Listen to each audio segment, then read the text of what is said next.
1922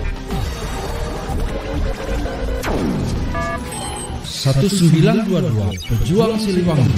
Satu untuk semua, semua untuk perjuangan. Pejuang Siliwangi. Pejuang Siliwangi. Assalamualaikum warahmatullahi wabarakatuh. Saya Cepi Faridi Hikmat kembali menemani Anda dalam program Liputan Khusus. Hari ini Siliwangi TV 1922 melalui tim redaksi telah menyiapkan rangkaian berita-berita terbaru dan teraktual yang sudah kami siapkan dan kami rangkum.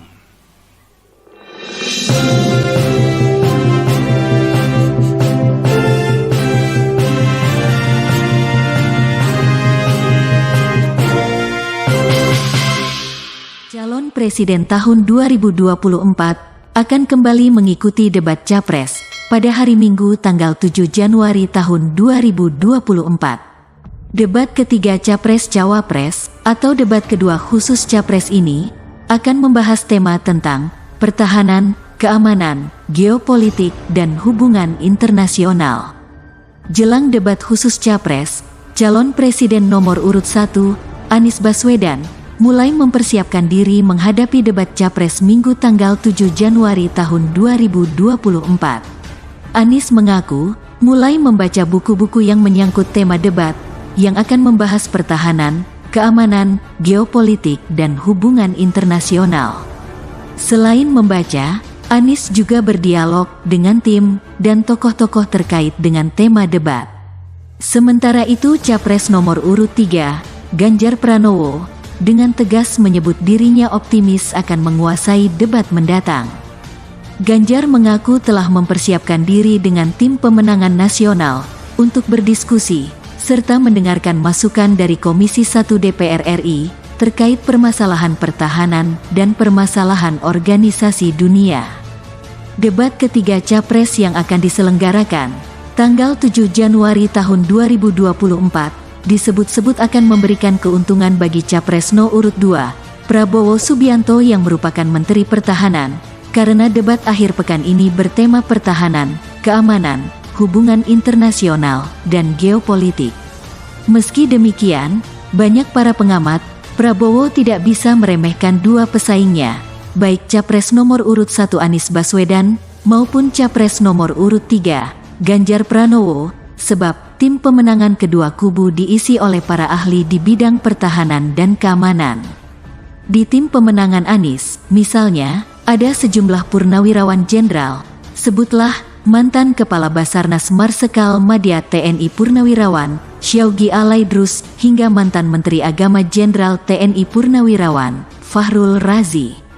Di belakang Ganjar juga banyak tokoh-tokoh penting bidang pertahanan, seperti mantan Panglima TNI Jenderal Purnawirawan, Andika Perkasa, hingga mantan Gubernur Lemhanas Andi Wijayanto.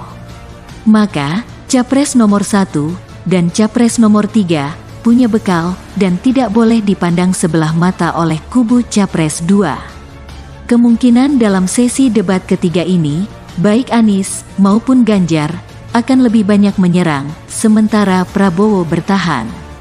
Strategi menyerang tersebut besar kemungkinan akan kembali menggunakan strategi komunikasi menyerang atau ofensif, sedangkan Prabowo akan cenderung defensif atau bertahan menyinggung problem pertahanan dan keamanan yang berkaitan langsung ke Prabowo sebagai Capres maupun Menteri Pertahanan yang di dalamnya ada permasalahan terkait masalah netralitas dan independensi TNI dan Polri yang belakangan dipertanyakan, akuntabilitas, anggaran pertahanan, hingga transparansi pengadaan alat utama sistem persenjataan atau alutsista.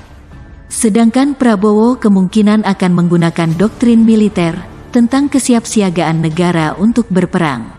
Jadi meski tema debat ketiga ini merupakan ranahnya Prabowo, tapi Anies dan Ganjar tidak bisa diremehkan. Jika Prabowo terdesak, maka tidak mustahil situasi akan berbalik. Proses politik itu bukan semata-mata ada orang kampanye, ada peserta kampanye, bukan.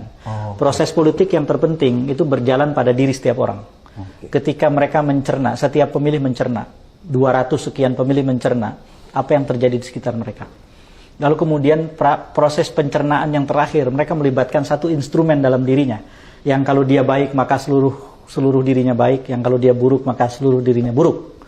Dan di saat-saat yang terakhir ketika dia harus memutuskan sesuatu, maka sekian detik bagian dalam dirinya itu berkata, maka itulah yang akan dia kerjakan. Itulah hati para pemilih.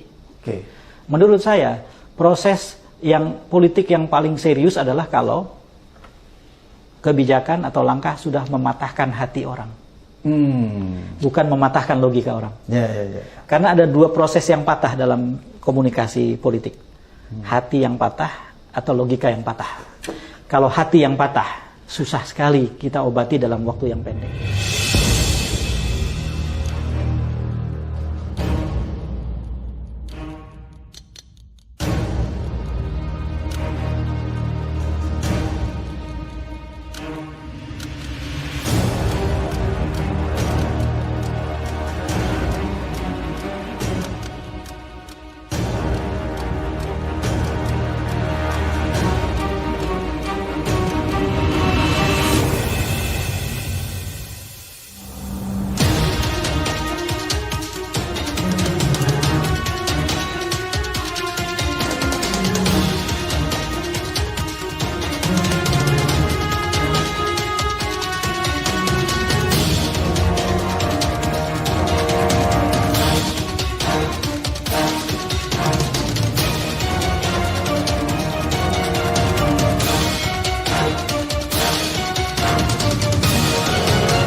Sahabat Siliwangi 1922, informasi tadi sekaligus menutup kebersamaan kita dalam liputan khusus hari ini. Saya, Cepi Paridi Hikmat, mewakili tim redaksi dan seluruh kerabat kerja yang bertugas mengucapkan terima kasih atas kebersamaan Anda.